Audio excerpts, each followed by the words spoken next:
Tervetuloa Kansallisoopperaan ja balettiin. Olet Helsingin kadulla oopperan raitiovaunupysäkillä, lähellä Mannerheimintien risteystä. Oopperatalo sijaitsee suoraan Helsingin kadun toisella puolella.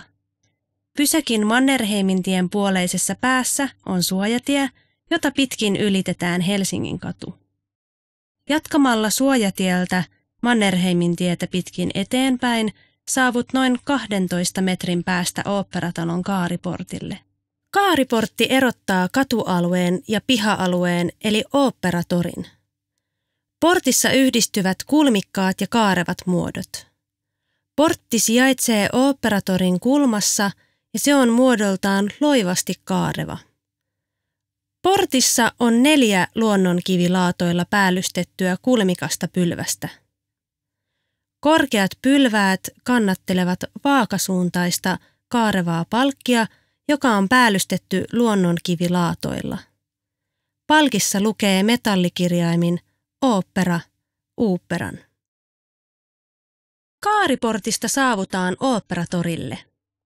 Kaariportin yhteydessä on 2 porrasaskelman nousu. Portin vasemmalla puolella on luiska Oopperatorille. Laatoitus- ja noppakivistä ladotut kaksoisraidat muodostavat suuren ruudukon torin pintaan. Portilta katsottuna sisäänkäynti sijaitsee kello 12 noin 50 metrin päässä. Suorin kulkureitti portilta ovelle johtaa pihalla olevan Kain Tapperin alkunäytös taideteoksen läpi. Taideteos koostuu 6 osasta. 3 suuresta graniittipaadesta ja 3 litteästä kuviosta. Litteät kuviot on sommiteltu torin laatoitusta tummemmista kivilaatoista. Kuviot nousevat muutaman sentin ylös torin pinnasta ja ne esittävät kivipaasien kuvitteellisia varjoja. Kuviot eivät ole luonnollisten varjojen kokoisia tai muotoisia, eivätkä ne sijaitse paikoissa, joihin kivipaasien varjot oikeasti lankeavat.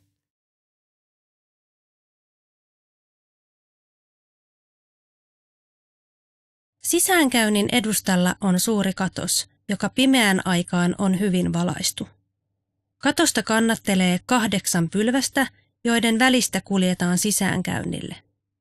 Sisäänkäynnissä on vierekkäin 4 manuaalisesti avattavaa ovea, joiden jälkeen noin 4 metriä syvä tuulikaappi.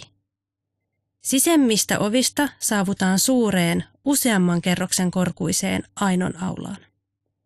Aulan leveys on noin 10 metriä ja pituus noin 30 metriä.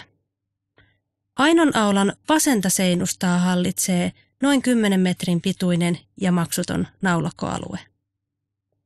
Se alkaa sisäänkäynnistä katsottaessa kello 10 noin 6 metrin päästä. Naulakkoalueen toisessa päädyssä sisäänkäynniltä katsottaessa kello 10 noin 20 metrin päässä sijaitsevat naisten WC-tilat.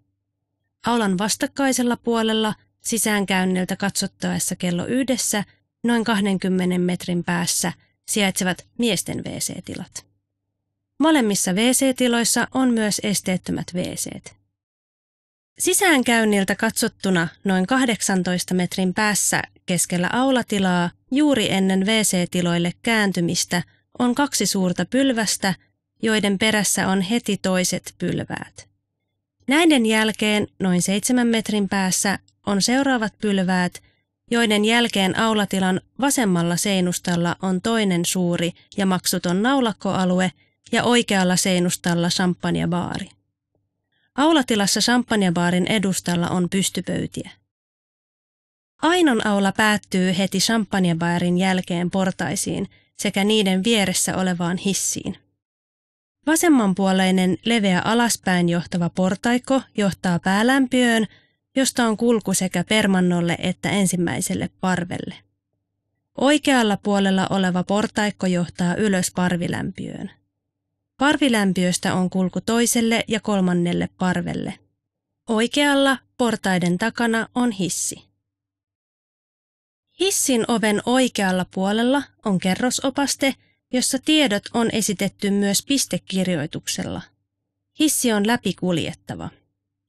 Hissin sisällä oikealla seinustalla on käsijohde, joka päättyy hissin ohjauspaneeliin, jonka vasemmalla puolella on kerrosopaste. Ohjauspainikkeiden vasemmalla puolella on kerrosnumerot esitetty kohonumeroin ja pistekirjoituksella.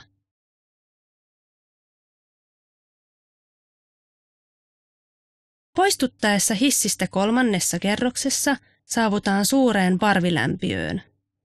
Käännyttäessä hissistä oikealle avautuu edessä noin 50 metriä pitkä lämpiötila.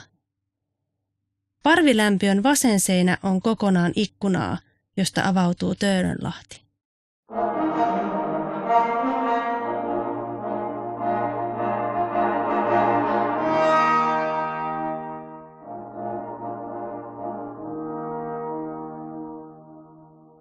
Hissistä poistuttaessa kello 3 noin 6 metrin päässä on kulkuaukko toisen parven oikeanpuoleisille paikoille. Oviaukosta lähtee oikealle käytävä, jonka vasemmalla seinustalla on ovet katsomopaikoille. 3. ja 4. ovi johtavat esteettömille aitiopaikoille.